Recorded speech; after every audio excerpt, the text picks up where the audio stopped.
was period, the one class time, only one, and the hours are literally from 6 to 9. And there was no other schedule.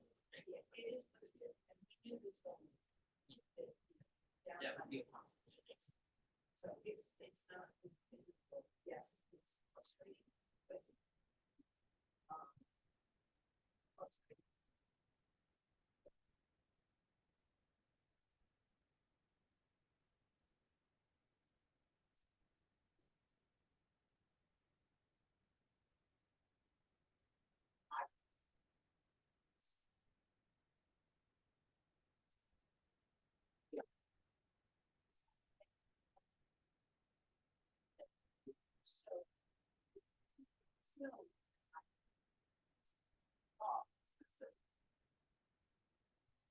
Oh.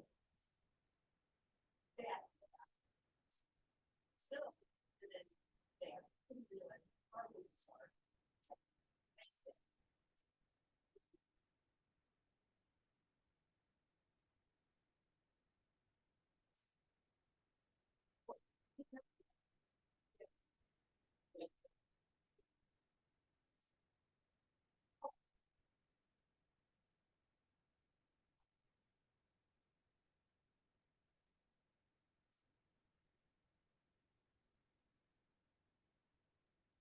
Hi, everybody. We'll be starting in just a few minutes.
Hello. Hi, Randy. Hi, how are you? You look a little different. How so? It's Donna. Tell her who you Yeah, are. that's Donna. Donna and Bob. Oh, was in- Don, yeah, it's been a little while. Yeah, I guess I do look a Yeah. little different. Yeah, looks good. Yeah. So looking Thanks. forward to tonight's discussion. Yeah, it should be good. Yeah, it's been a little while. Good, There's your video. Now you're on there. Yeah, good to hear from good. you. Good to see you there. Yeah, you too. And Bob, you got a question No, for I me don't. later. No, I just. Something about we used to belong to Presbyterian Church, Sand Hills Presbyterian Church. Okay. You know where that's at on Sand Hills Road? Yeah, I know. Yeah, I know of it. And they since merged Miller Memorial in Monmouth Junction, merged with them 5 or 6 years ago. And Okay. now Grace Presbyterian Church. But Okay. prior to that merge, they knocked down the old building and there was a mosaic tile in there, a beautiful one, Andy, Vancouver. up on this, on the wall. Uh-huh. And Bob took an interest and asked him if he could have it. They were gonna throw it away. Yeah. Wow. It's a 3-foot diameter mosaic. And you have All it now? handmade in 1959. They made it by hand. Some congregant in 1959 or 1960, when they put the building up, made it, and it was up there for 50 years, and they were going to throw it away. I couldn't believe it. Wow, and you have it? And I have it, yeah. So I was thinking about maybe asking the church now, because there's new leadership and stuff there, if maybe they wanted it to hang it up somewhere, but I don't know if they do or not. You know, where would they put it? I don't want them to stick it in the closet somewhere. Yeah, no, that would be great if they can find a place for it. Yeah, something like that should be preserved. Yeah, and it's from, you know, it says Church of the Sand Hills. I could send you a picture of it or something if you're interested in Yeah. taking a look at it. Yeah, It's I'd 3 love to foot by see it. 3 foot diameter, you know, Uh-huh. and No, it's sounds all mosaic, and it had to do with the date in there is 1559, and the other date's 1959. It was the 400th anniversary. They made it in like a commemorative of the Geneva Convention, the Church of Geneva, which kind of solidified the Presbyterian or the Reformation thing with Martin Luther and stuff back in the 1500s, when they kind of broke away from the Catholic Church and all that whole history, you know. uh-huh. So there was a big meeting in Geneva, and they solidified their prayer book and all that kind of stuff. So it was a memento to that, but it was also a memento to the Sand Hills Church in 1959. And I was just shocked that they were going to throw that in the dumpster, you know. Yeah, and that's a shame. That's the cool. workmen You were grabbed the it. work the workmen were able to cut it out for me in a circle without damaging it. And it's heavy. It probably weighs about 40 pounds, 30 pounds. I mean, it's all, you know, cement and mosaic and a piece of probably a 1/2-inch piece of wood behind it. So it's a piece of art, you know, I think, but for the right person, for the right area. So I'm going to tell you, I was thinking of checking in with the church, but you know, we'll see. Yeah, it's a great story. I'd love to see a picture of it. Okay, I'll email you a picture when this is over or something. Okay, that sounds great. It sounds great. But this one really sounded good with taverns, inns, and bars, and that's always a good thing to talk about. Yeah, we have a lot of them. We have a lot of them. We actually split it up. We'll be doing half of them tonight, and then we'll have a part 2 coming up. Okay. I'm just waiting for Ed to join in. I didn't see his phone number in there. Ed, are you out there, Ed Belding? I don't hear him. We'll give it a couple more minutes. He's usually pretty punctual, but let's see. Is he the one that was leading it? Well, we work on it together, and Okay. then so we work on the presentations together, and then we even though we're not together when we present, if we Yeah. present together. But yeah, I'll give it a couple more minutes. I don't want to call him because he's going to be calling on the phone here. Yeah. I don't Are see you it. are you going to be talking about the one that was on Route 1 where Target is now? Not on this one. That's the Old Stone Inn. We'll be Okay. talking about that on part 2 because Okay. we broke it up. But yeah, that'll be coming up though. Good. This, I didn't know there was that many. We have quite a few. not anymore though. It's Well, but you can see where they were though. You can see Yeah. where they were. So the one on the you're seeing right now, that's not that one. That's the Margo Inn, and that was Yeah. on one. That's a pretty interesting looking building. You know what? Let me give excuse me everybody. Let's give Ed a Yeah, call. go I'm gonna ahead. mute myself and give him a call. So we should be All right right. back. So you sent him a picture?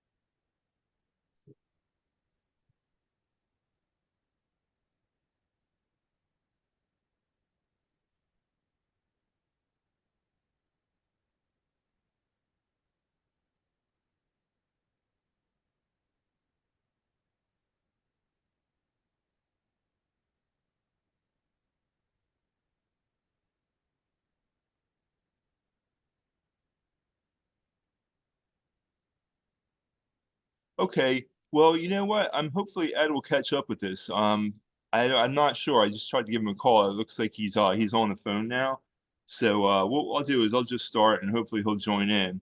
I'm looking one more time here to see if I see his number and I don't see it. So if anybody has any questions along the way, they're certainly welcome to ask. So everyone can hear me. So that's right. Give me a thumbs up. Okay, so you can hear me. Great. So what I'm going to do is I'll start with just give a background. Oops, sorry about that. Back then, taverns were different than they were now, as you know, as you can imagine. It was really a place for people to gather and learn about news, and a lot of times people who were literate read to other people who couldn't read. So it was and people stayed for a long time, and then there was also rooms for rent. So it was a place not only for travelers to go, but also from the people from town to go in to meet people and see what was going on in the wider world.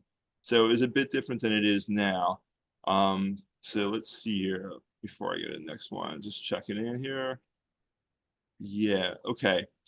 So that was a quote from Samuel Johnson about British pubs, but of course that transferred over to here. And this is Greenland's Tavern in Kingston. Now this is still there. This one exists, and this is a very important place because the Keith lines of how they divided New Jersey between East and West Jersey, being Perth Amboy being one capital and Burlington being the other capital. This was decided here, so it was a very important place. And that's a picture of how it looks. It probably looks a little bit different now, but it's off the road, so you can't really see it. But it does exist in Kingston, right off the 27. And that's you can see it right there, the roadway up into Greenland's Tavern. And let me just give them one more time and check on the participants to see if Ed joined us. If Ed's out there, you can just. I don't see Ed's number, so this is interesting. So my presentation partner isn't here, so I'm going to soldier on.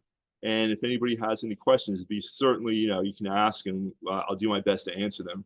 So this is Greenland's Tavern as it is on right on 27. It's a step back from the road, and it'd be interesting to see, but it's very important for the history of New Jersey because the Keith lines, they're called the Keith lines, how they divided up New Jersey it was decided there, and it'd be probably an interesting place if you could metal detect on it, Paul, right? If you can get the rights to go on there to metal detect, right? Yeah. Where on 27 is it? Is it before the business area? Yeah, I think it's just beyond. Yeah, the road, you can Google map it. I think it's just before the business area, I believe. I actually haven't visited because you can't really see it from the. I got this from Google Maps, but yeah, it looks like it's before the district there. But you can see the pillars from the road. Yeah, and that's the actual address, and that's the real address because I looked that up and verified. Across from the dog park. Yeah, what was that? I think it's across from the dog park, isn't it? I don't know. That's a good question. Because for me, I see a lot of things through. I don't drive through this part of town, not being from South Brunswick. So a lot of times I see things on Google Maps, and also when I drive by, I might not drive by this area coming into work, so I don't see it. It's across from Lake Carnegie's dam. Oh, okay. In Princeton, further down then. in Princeton Township. More near from the Princeton, mill. yeah. So it's actually in On the Mercer other then. side of Lake Carnegie then, or on the other side of the canal. Okay. Yeah. Okay. It'd be interesting to get a tour, but it's a private residence now. But the Kingston Historical Society, the Princeton Historical Society actually has some good information on it. And it's in the Kingston Historic District, by the way. So Kingston Mill Historic District. Okay. And I just kept the address. It's near River Road. Okay. Yeah, it's it'd be nice to get a tour of it someday. I don't know who you'd contact for that. Maybe the Historical Society. I don't know. It's a private residence, so I'm not sure how that would work. But it's still there. And so this is just talking about how the Keith lines were made, and that's what separated the jerseys, east and west. And it was pretty important because that's what made the routes that went through, and it made it made Burlington and Perth Amboy very important. And 27 was one of the ways that you would get. I mean, it wasn't called 27 then, but that was one of the routes to get up to Perth Amboy. So it was a real important meeting spot. Yeah, 1683 too. And it was required back then that the government they wanted to have taverns because it helped with commerce and it helped with travel. So they required them to be every so many miles, you have to have a tavern there, and it would have to have a certain number of feather beds. So it would have to be, you could be a residence, but you had to have enough for lodging. So it was an actual law. And the licenses had to be renewed every so often. And that's how we know about these things, because we can look into the records and see when the petition for the tavern license were done and which county it was in. And it's a little bit interesting, and I'll get into that into the next tavern we go to. I'll show you that. Yeah. And okay.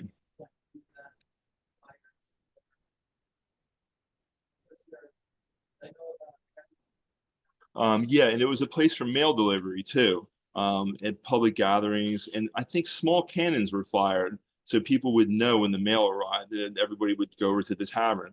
So it was much more than it is today. It's much more of a meeting place and a social hub. So different times. But it sounds pretty interesting though. You can just go in there and catch up with people. It'd be nice to have something like that. I mean, I know we have taverns now, but back then it was a real magnet,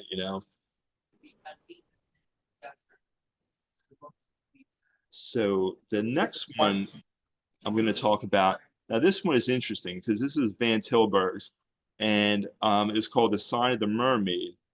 It was one of the names for it. We don't know what it really looked like. This is an artist's rendition of the place. The spot where it stood is still there. It's PJ's Pancake House in Kingston, and we'll go into that a little bit. And I believe it's on the same foundation. That's what they say.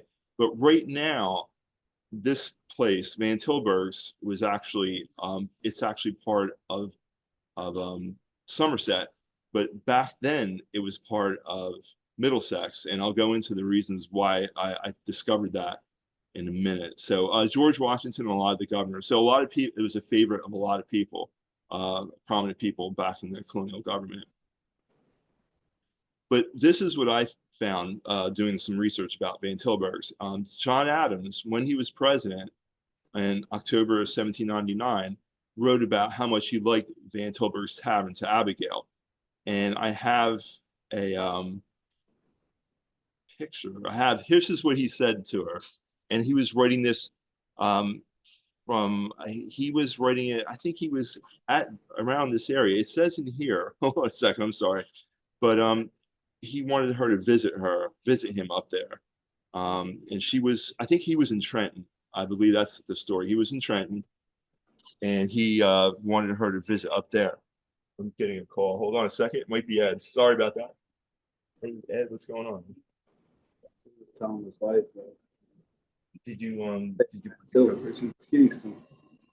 Yeah, 250. the passcode? You know what? Let me transfer you up to because right now I'm in the meeting. So hold on one second, Ed. Okay.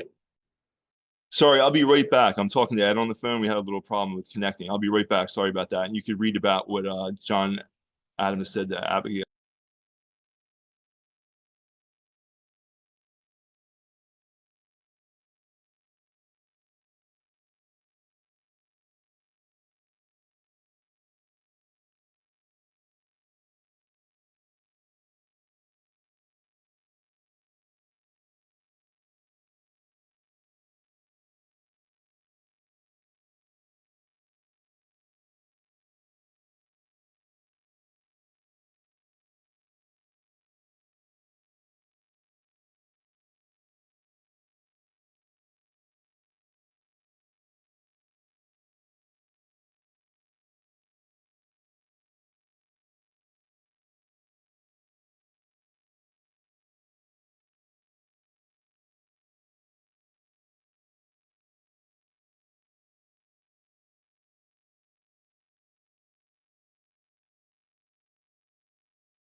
Okay, yeah, sorry about that. There's technical difficulties. We was trying to connect and there was a little problem with the Zoom and its codes that is sent out. So I just read a chat in the chat box. Someone said Greenland's is up the hill from the Kingston Mill, second house on Route 27. It's now a private home. So this person that wrote the chat, so is it true that you can't see the house from the street? It's behind a row of trees. You can see it in the winter a little bit from across Charlotte. the lake. Oh, okay. Okay. Yeah, it'd be interesting. I'd like to, but there's nowhere to, you can't really stop I it. can talk now. Yeah. So it'd be interesting to see it up close and for real. I just spoke to Ed and he's trying to connect up on the phone now. So hopefully, Okay, Randy, yes. Judy Cacavelli here. Mhm. I have a question about the date. You have the date here, 1799, that Uh-huh. John Adams. Is that correct? I thought on the previous slide you had 1789. I just wonder about the date. It sounds late. It's 1790 because that's when he was a president at that point. Yes. Oh, okay. This is actually from the presidential letters. This was copied. What you're seeing on the screen right now. Yeah, Right. that was, yeah. So that was from the presidential letter. So what the point, I guess now I see Ed's on the line now and that's great. So I'm going to finish with this thought and then we can, Okay. we can take it from Thank there. you. Sure. No, it's good question. So why this is significant is that South Brunswick was it was made from the South Ward of New Brunswick the year before this. So when John Adams wrote this, he was president, and that's important. And he was speaking about it because it was in South Brunswick. Because the reason we know that, there's a couple of reasons. If you look here, well, this just goes over what I just said about when the timeline was. But on this slide, the newspaper extracts show that this is earlier, you'll see. But at that point, Van Tilburg's was in Middlesex County. So either the county shifted lines, obviously, I don't think the tavern moved, so the county line shifted. And then Seal Leadham back in 2008 wrote about how the petitions for at that time when John Adams wrote the letter in 79, he petitioned it to Middlesex. So technically it was in South Brunswick. But I mean, it's it's pedantic, but yes, it was in South Brunswick at the time. And Seal was saying it might be because the boundary shifted, and that's probably what it was. But I just found it was interesting that at that point it was technically South Brunswick when Adams wrote about it. And that's where I have it here. It's PJ's Pancake House right now. And I heard that it might be on the same foundation, but I guess that's really hard to tell. I don't know the answer to that. But yeah, so that's what my discovery was, and that Adams wrote about the tavern when it was in South Brunswick. So yay, South Brunswick. So that was the part that I found out. And then I see Ed on the line now. Oh, and this yes, hi, Randy. I'm here. finally. Sorry I'm late. I was filling up my tankard with Adam's Ale, and so I was late getting to the meeting, but I'm all set now. Okay. The tankard is half full, and I'm ready to go.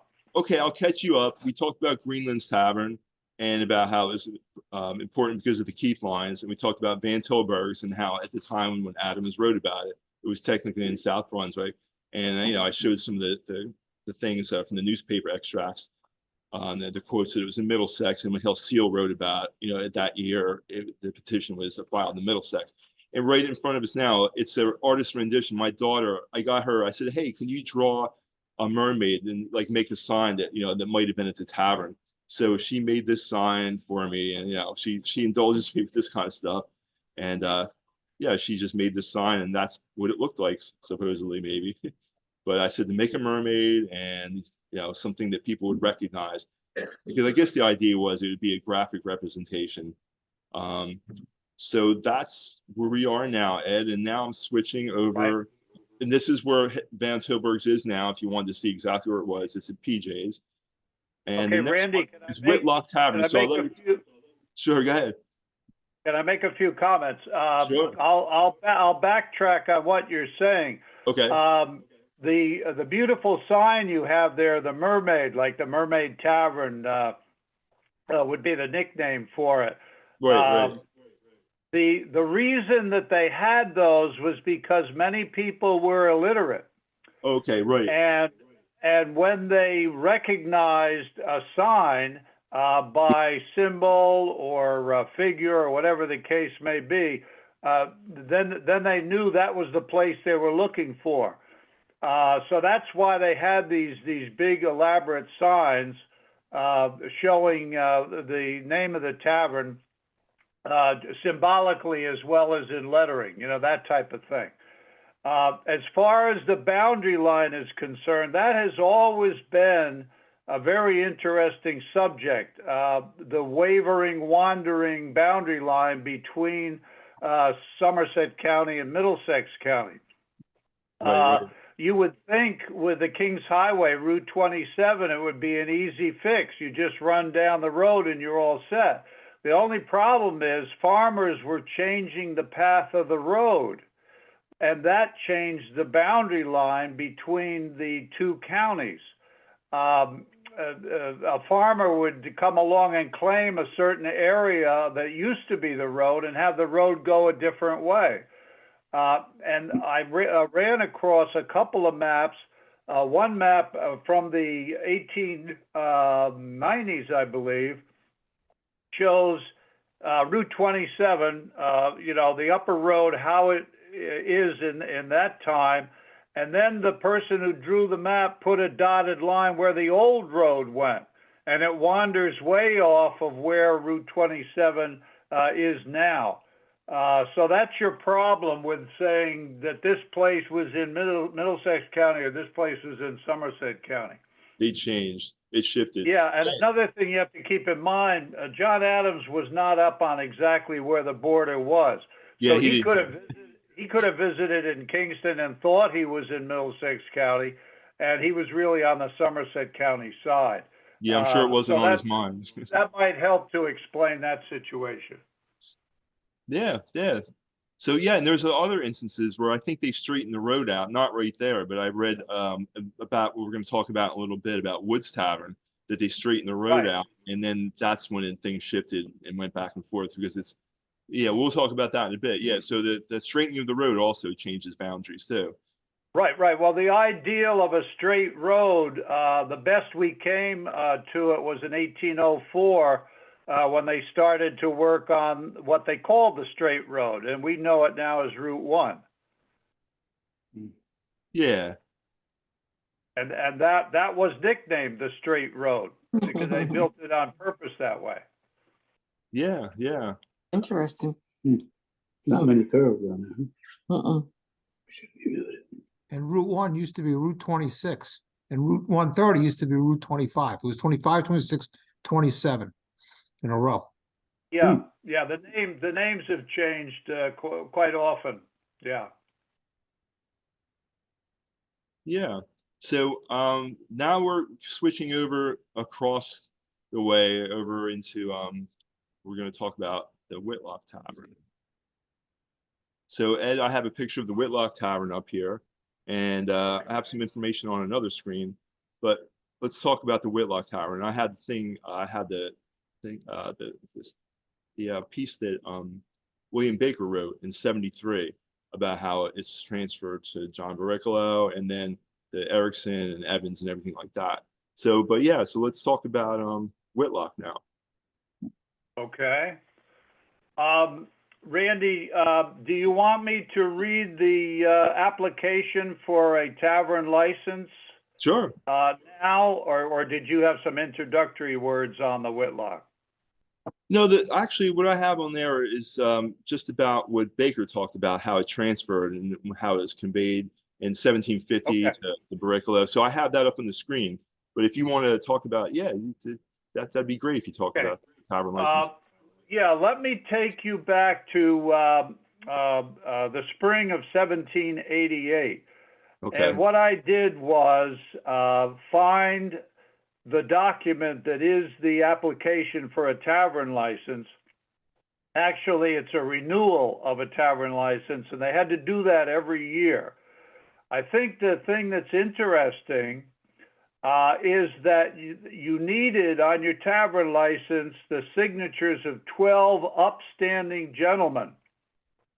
If you didn't get the 12 signatures, you couldn't have a tavern license to sell liquor.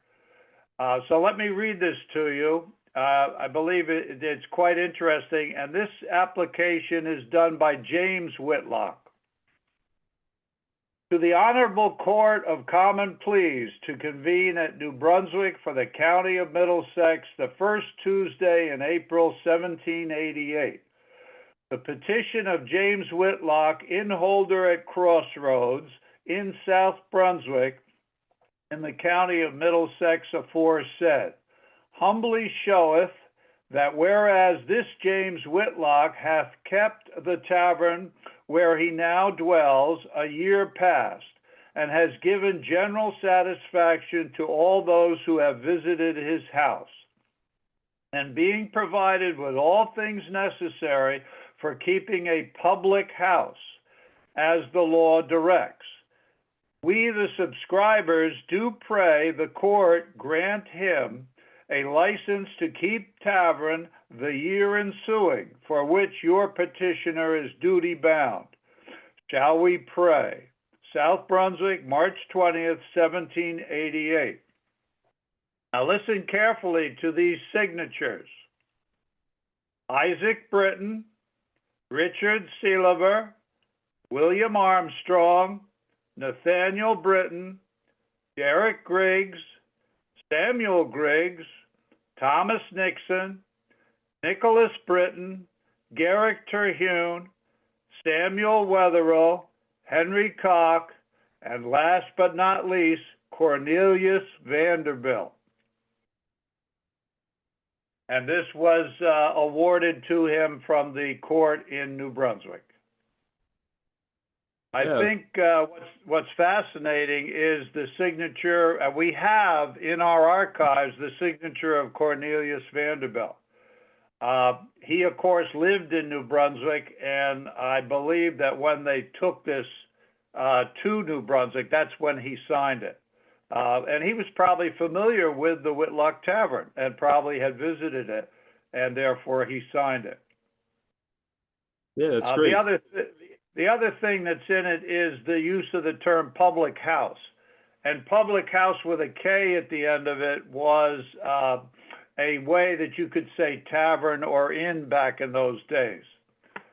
And another term, this is what I was going to do in the beginning, was an ordinary.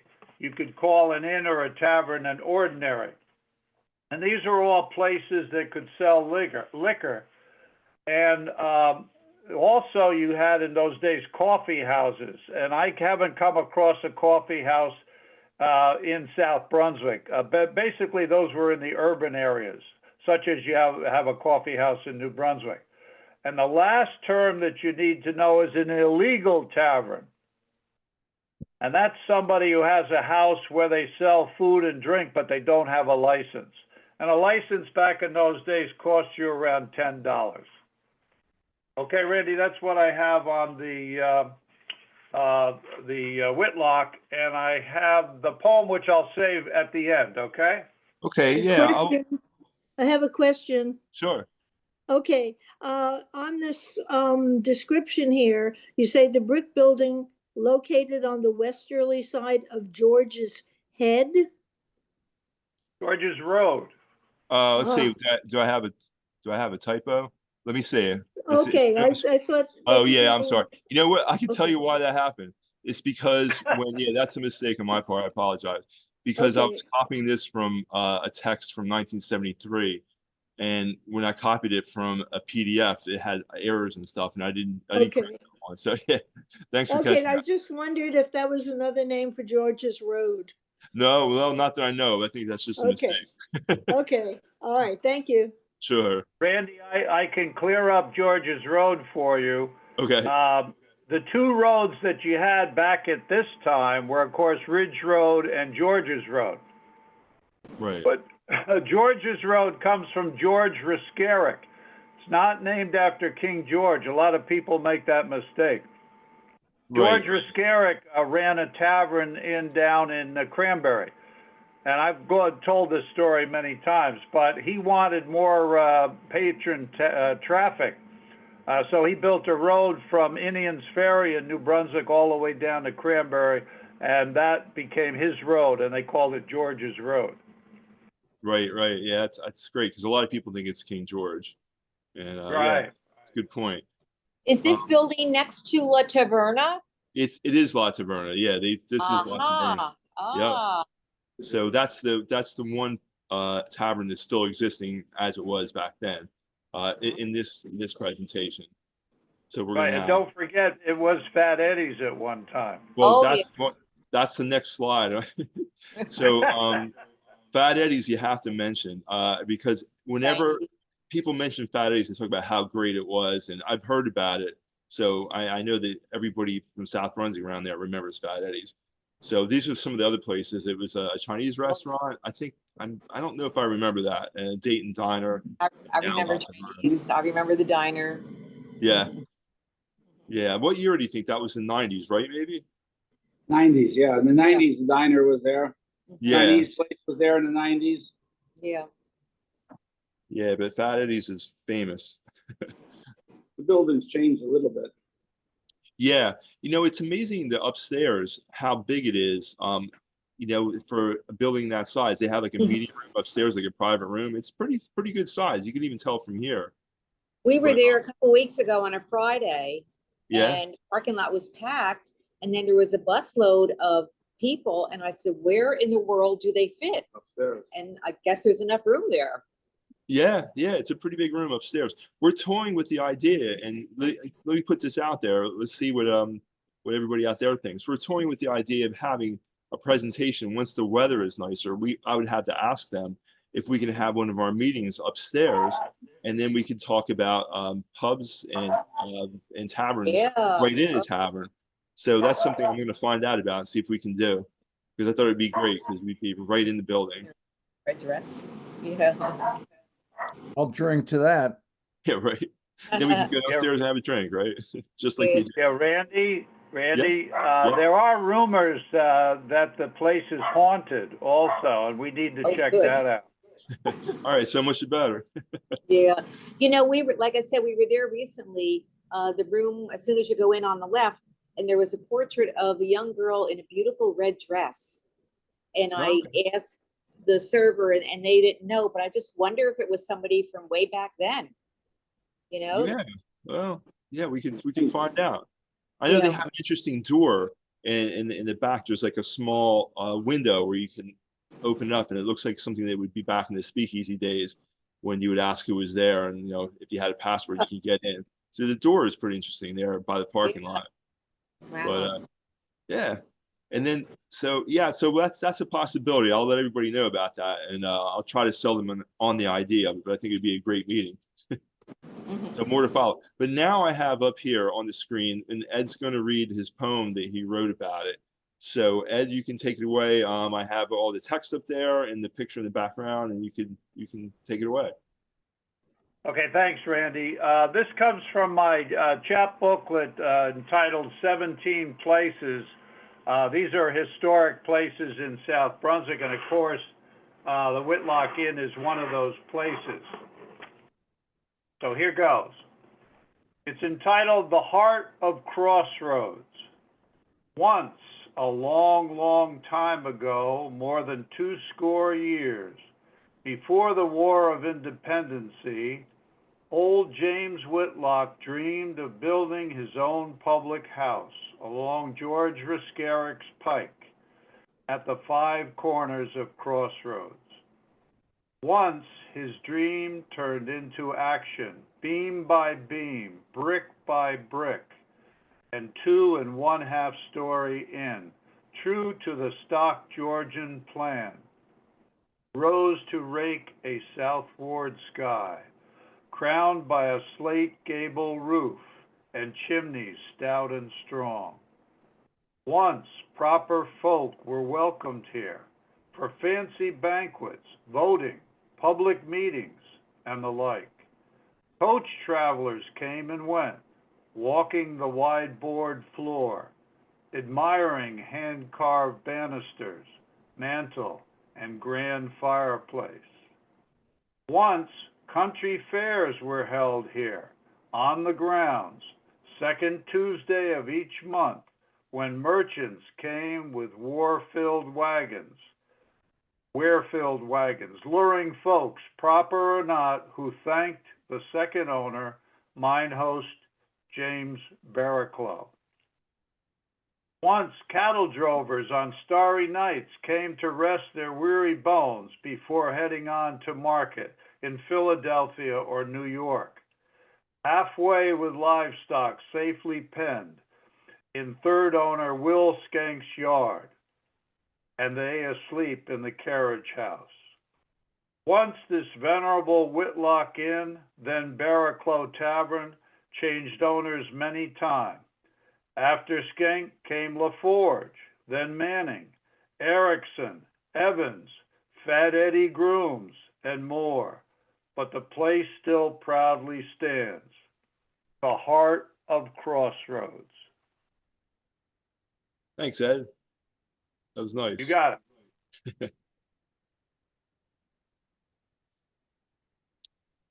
Okay, so we're really going to switch across the street. We're going to cross the street over to Weatherall, and let's go there now. So this is where the Wawa is now, and it was taken down in the 30s, I believe. But this is a picture we have. I believe it's from a postcard, and it was many things. It was the Dayton Inn, so it had changed it was repurposed. But this is the picture of the actual structure that George Washington went by on his way to the Battle of Monmouth. And there's some information here about how when Weatherall died in 1817, and it had a lot of owners. Again, so you pronounce it Skank, right? So I say Shank, but I think Ed was saying the correct way, Skank. I guess that's Dutch. But it was also known as the Dayton House, and it was a post office, I believe.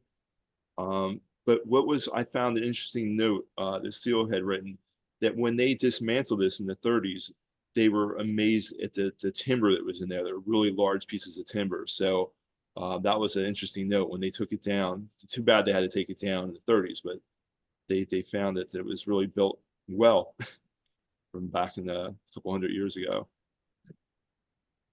And then the next slide, oops, sorry. Yeah, and this is just what I said before. Washington passed through. We're right by there, and a bill was paid to the Weatherall Inn for $14. We don't know exactly what it was for, but it was probably for food and lodging, and for Washington and his troops. But so Ed, do you want to talk more about Weatherall, the Weatherall Tavern? Yeah. Let me give you the backstory on a couple of things, and again, I'll backtrack, starting with George Washington. As we all know, the officers did not sleep with the enlisted men.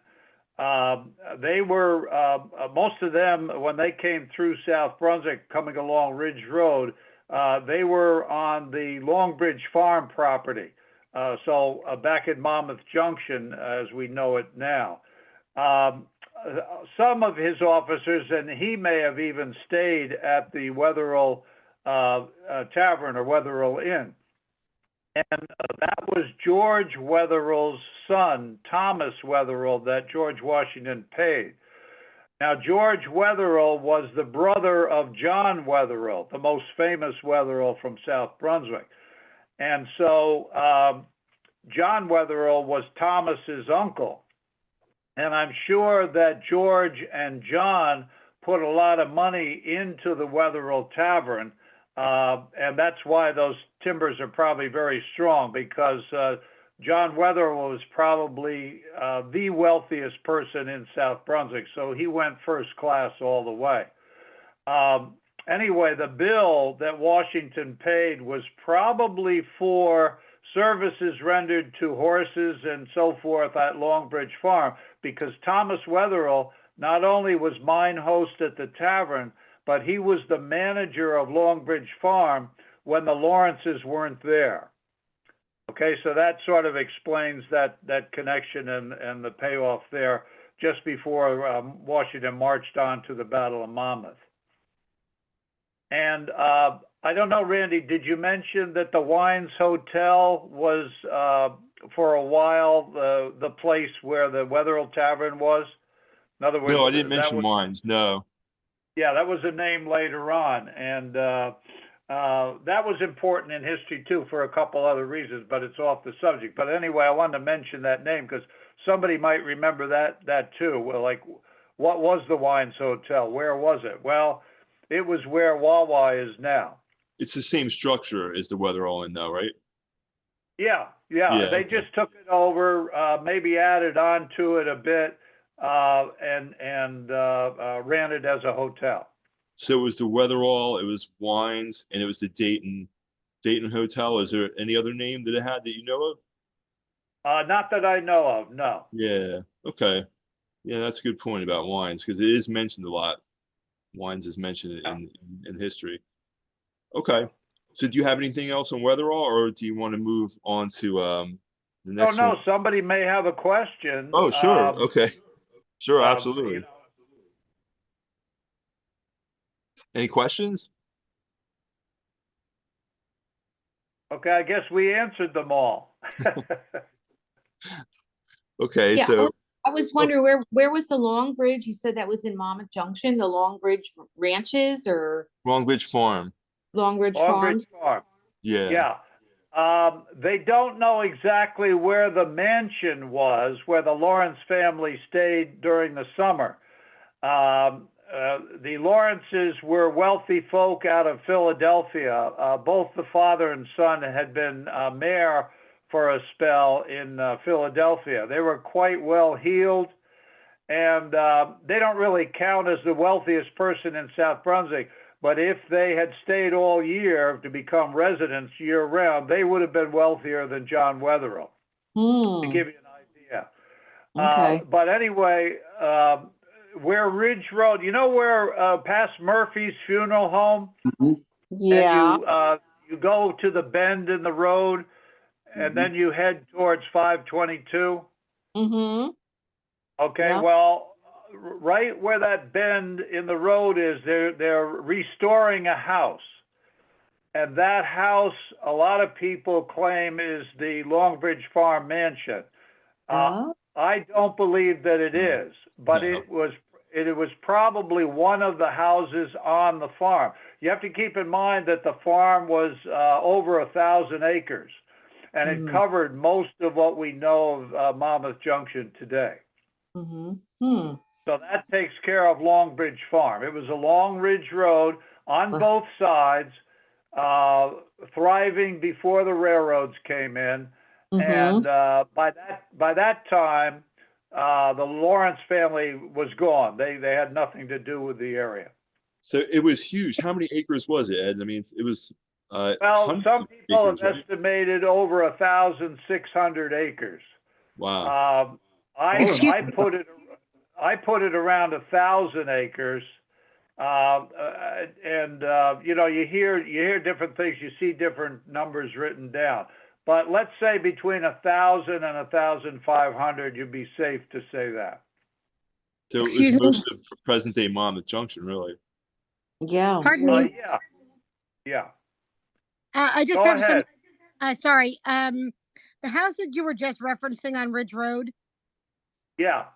the barn that was behind that house, the one that burned down a few years back, that is the one, that barn is said that, George Washington had his horses in there or something about the barn. It was something about the barn with George Washington. Well, it's interesting that you mention horses. Longbridge Farm was most famous for serving as a stud farm. And they had a prize horse from Europe called Bay Richmond. Bay Richmond was a stallion, and farmers from miles around would bring their mares for stud service at Longbridge Farm. And that Bay Richmond was hidden from the British so they wouldn't capture it by hiding it in various barns in the whole area there. Various farmers took turns hiding it. But yeah, there was a barn that burned down across on the other side of Ridge Road, the east side of Ridge Road. And there was, there was a fire on the other side behind that house that I was talking about. Right. As far as a legend about George Washington keeping his horses there, that's a possibility. But I haven't read any account of that. Okay. I was just heard, I guess I've lived in South Brunswick for a very long time. And it's just, I've known previous owners of the house that you were just talking about. And those are just stories that I've heard since I was a child. So, okay, Right. cool. Hey, Thank you. It's a great story, and I'm sure if some of his horses were in that barn, some of his soldiers were in there too, because the weather was horrible and they needed shelter. So that's a good story. I'll look into that and see if I can find any facts on that. Awesome. Thank you. Got it. Okay, so if we're ready, we can go on to the next one, David Williamson's Tavern. So now we're over at Road Hall. And so this is the tavern. This is where Road Hall, David Williamson's Tavern, and this is the one picture we have of it.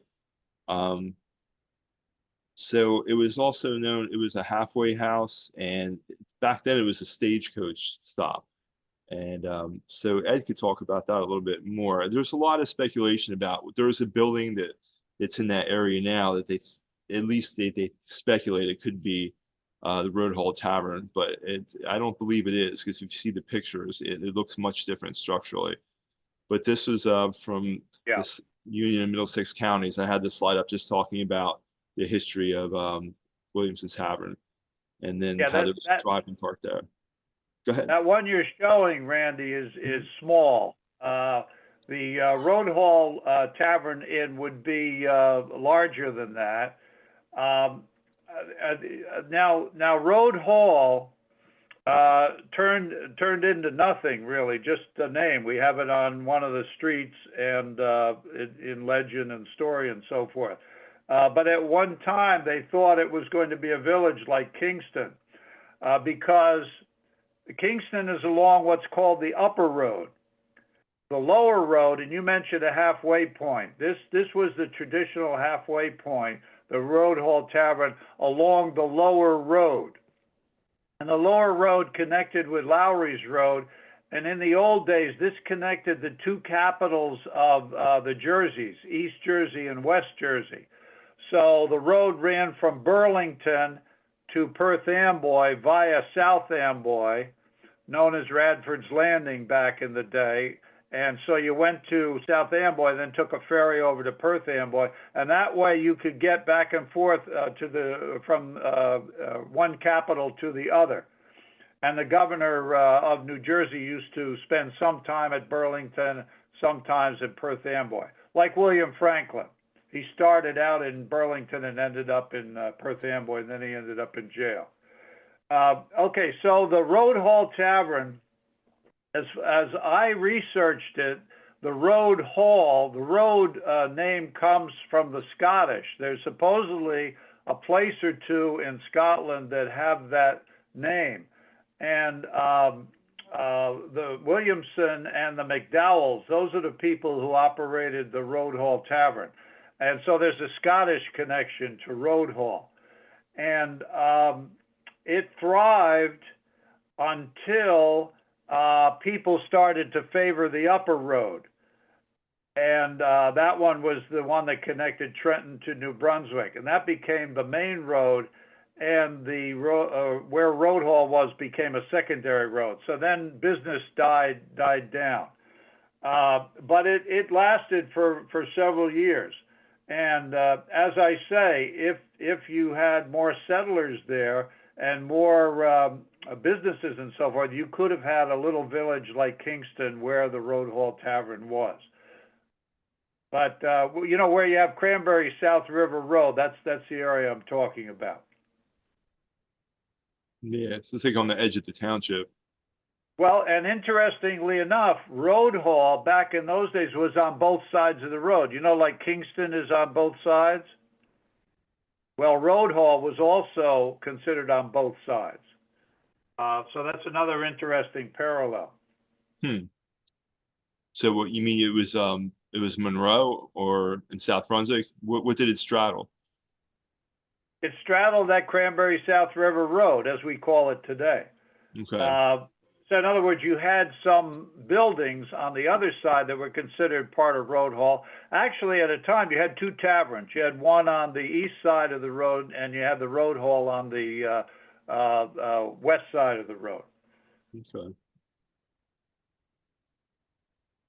Okay. I don't know if anybody has any questions on Road Hall, but I'll try to answer them if you do. Well, the name Rhode, you say, is from Scotland, and I guess they named Rhode Island after that same place too. No, they were separate. It's RHODE on some of the maps and some of the ways people wrote it. They put ROAD, which was incorrect. As far as Rhode Island is concerned, I think that's from a separate source because that's from an earlier time. But it may be from the same Scottish geographic location. I don't know. I've only researched the one that has to do with our road hall. Thank you. What was the this race course that's on the slide here? It talks about a race course for a driving park. What was that all about? Yeah, the Road Hall race course, as far as I could tell in the pictures I've seen, they were racing horses and they were racing carriages and horses. But it wasn't a racetrack like Wally Dallenbach and the big, Indianapolis 500. It wasn't anything like that. And so it didn't take off. Back in those days, there was a lot of gambling on racing horses. And I'm sure there was gambling going on there. But it never amounted to a big deal. In other words, it didn't turn into like Monmouth Racetrack today. Right, okay. So it was like harness racing, huh? Well, it's a nice area for something like that. Sandy, flat, near the swamp, part of the swamp. So it would be land that you could have a few acres of that, and the farmers wouldn't mind at all, because some of that land was pretty soggy or too sandy to grow things in. So yeah, a racetrack would be a good idea. It would have been great if they kept it going and we had our own racetrack going on today. That would be interesting. I think on one of the other. Go ahead. I was just going to say, I think on one of the other presentations around that area was mentioned. That's where you mentioned the sogginess and some of the bogs and things were there. Maybe that was another reason that area never really took off. It was a hard area to farm, right? Yes, yes and no, because it all depends on how you use the land. Pigeon Swamp was a resource. That's why John Wetherill and some other people in the area set up the drainage thing, the Great Ditch and all that. Yeah. To use some of that land in various ways. You could always use it for gathering wood, especially cedars that grew well in that type of thing. And then as far as some crops and as far as grazing, cattle grazing in those areas is good. The only problem is with your livestock, you have to worry about diseases in swampy areas.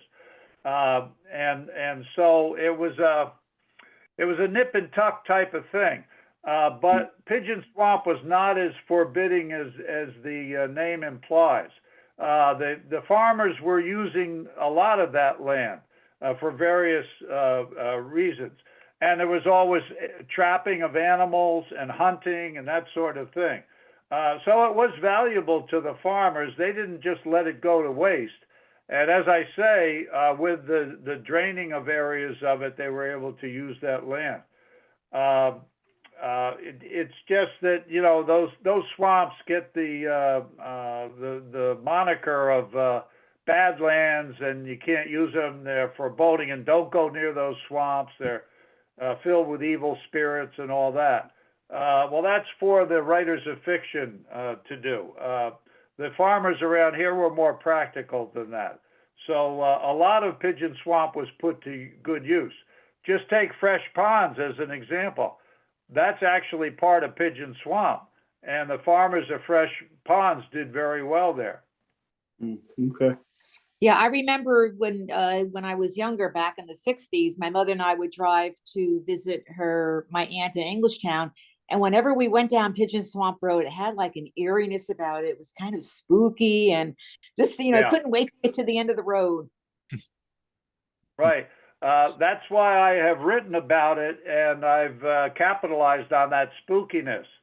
I don't want to push my writings, but I have relied on Pigeon Swamp an awful lot when I go to write about a dangerous place in South Brunswick. Don't go near Pigeon Swamp. Actually, my great uncle lived in the woods over there, and he was a squatter. So I heard some kind of wild stories about that back in the 40s. Yeah.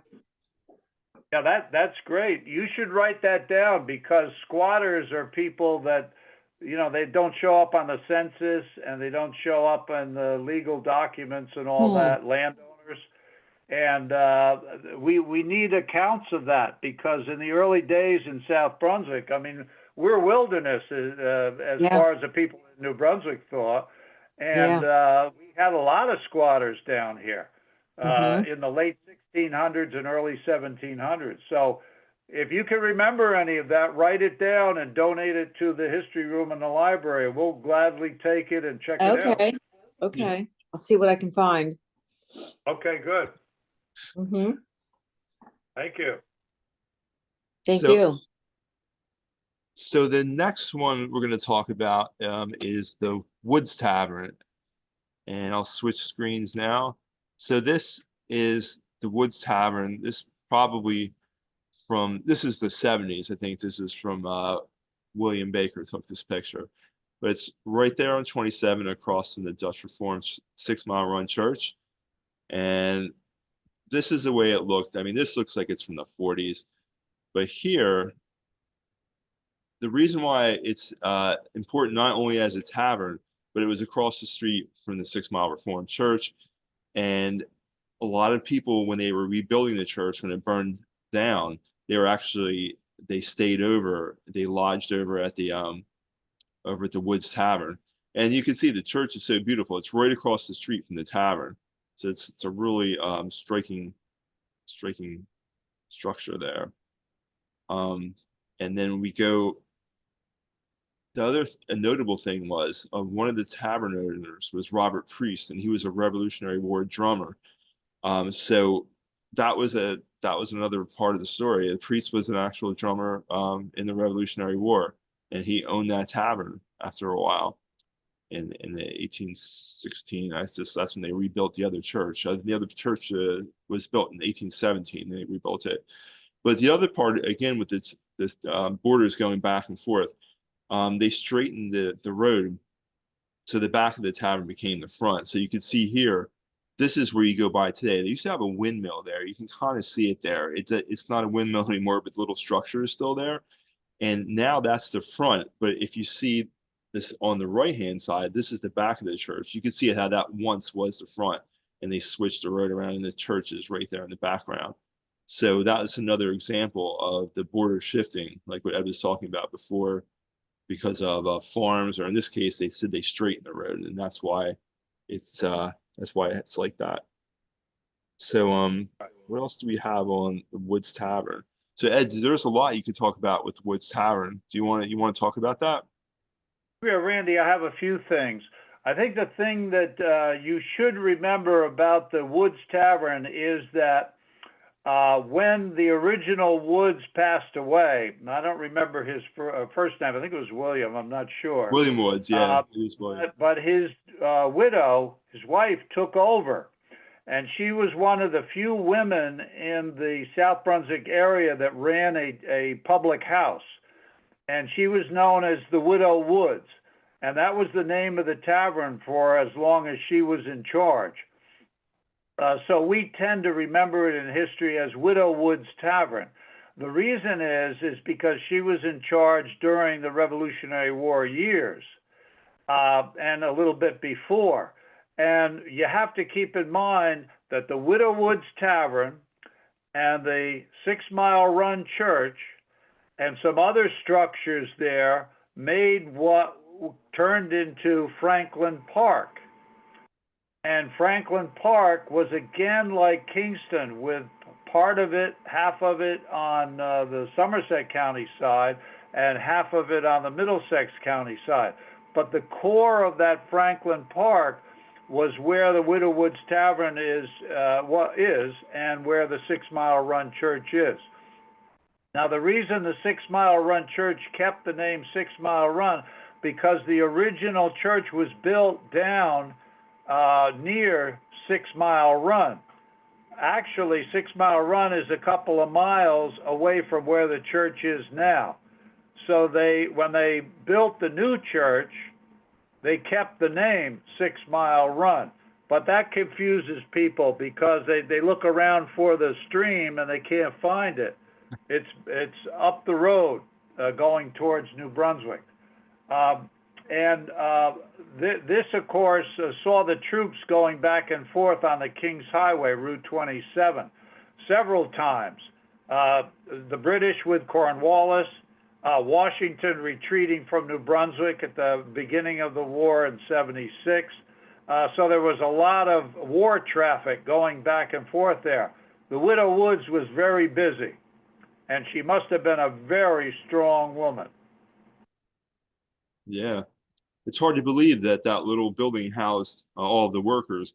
I think there was a talk about it might have been bigger at one time. Have you heard that, Ed? That it might have had other additions?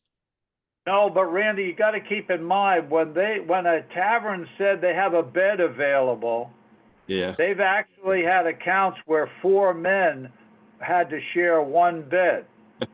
So instead of lengthwise on it, they were sideways on it. But at least 2 men to a bed. So it was cozy. Yeah, right. And some men objected to that, and so one might sleep on the floor, one might sleep on a chair near the fire, and the other one would take the bed. That type of thing. So when you talk about a room or a bed, you're talking about a real crowded situation. And imagine a woman traveling and having to stay overnight at one of these taverns or inns.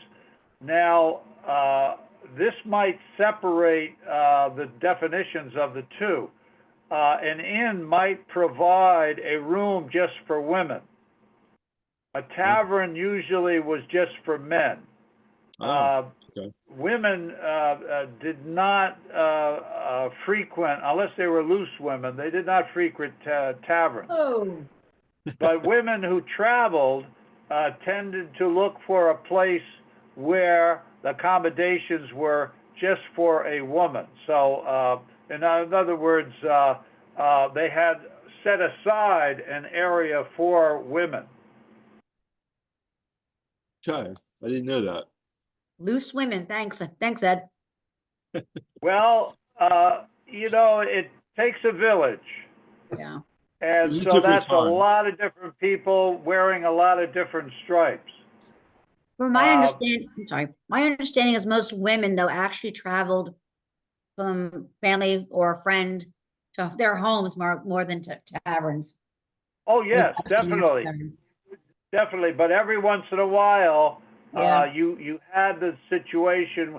Usually a woman had an escort. Right. And you brought your own linens. You brought your own but linens. there were situations and there were places that did have a place set aside for a woman. Right. And in some of the inns and taverns, the people who were traveling and visiting they slept with the family that lived in the house that was the tavern or the inn. And they have accounts of that too. So there were situations that were very awkward. And then to add to that situation, as far as changing the linen on the beds and cleanliness and that sort of thing, and that was sort of out the window back in those days. And also, people did not bathe on a regular basis. Most people were lucky to bathe once a month. And so this would also create problems too. So thank your lucky stars you're living today and not in the year 1750.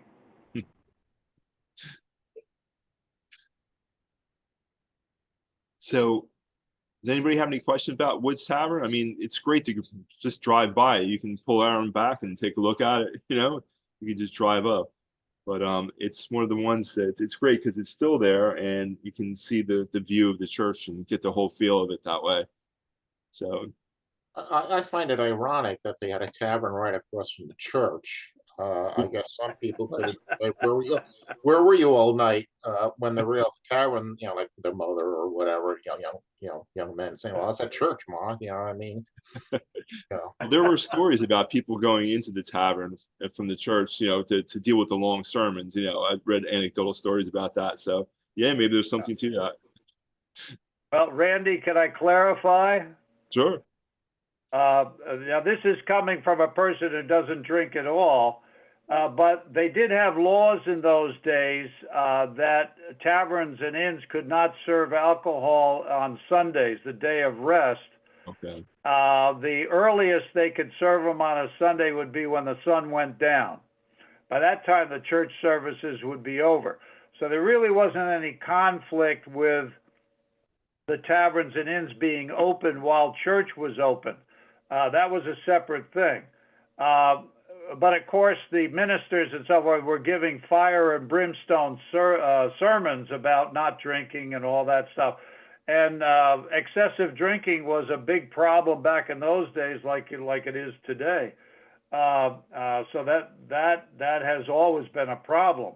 As far as where they're located, you got to keep in mind that the provincial government, when the British were in charge, they wanted a tavern or an inn every 7 miles along a main thoroughfare. Now that turned out to be an irregular pattern, but that's the reason why some taverns were where they were located. And you got to keep in mind that with that 6 mile run, they rebuilt. They built a new church moving up from 6 mile run. So the church was down by the run. The tavern was going on across the street before the new church was built. So the tavern was there before the church was there. So it's the church that decided to build there, not the tavern decided to build there. Okay. Well, that's our last tavern stop for this presentation. I just want to point out this book. This is an excellent book that you can get at the library, and it talks about, it actually spends a good deal of time in Kingston, and it mentions, you know, George Starrick and everything over in Cranberry. So this is a great book you can pick up at the library. And actually, I used some of the information from this book to put together this presentation. So it's a great source. And so that's next will be part 2, and we'll talk about that one that's coming. So we're going to have part 2 of taverns, inns, and bars. So yeah, stay tuned, and that's it for tonight's presentation. Does anybody have any questions? I see one in the chat here. Oh, okay. It's people were thanking. So thanks so much to us for the presentation. I'm glad you enjoyed it, and stay tuned for part 2. And next month's presentation will be in February. It won't be on taverns, but stay tuned. We'll keep in touch about that. So if anybody if nobody has any questions, we can we'll meet you next time. Thank you. Just All right, want to say thank you. Sure. Thank you. Sure. Yeah, All right. thank you. We really Bye. appreciate. Thank you. Interesting. Great. Thank Great. you. Great. Thank All right. you. Thank Good you. night. Thank you. Good night. See you soon. Bye. Bye-bye. Okay, Randy, I'm signing off too. All right, Ed. We'll see My you back tankard soon. is empty. I have to refill it. Yeah, it's getting dry, Keep huh? in Okay. mind that Adam's ale is water. Okay, Ed. We'll go take care of that, and we'll talk later in the week. Okay, ciao. All right. Bye-bye. Good night, everybody.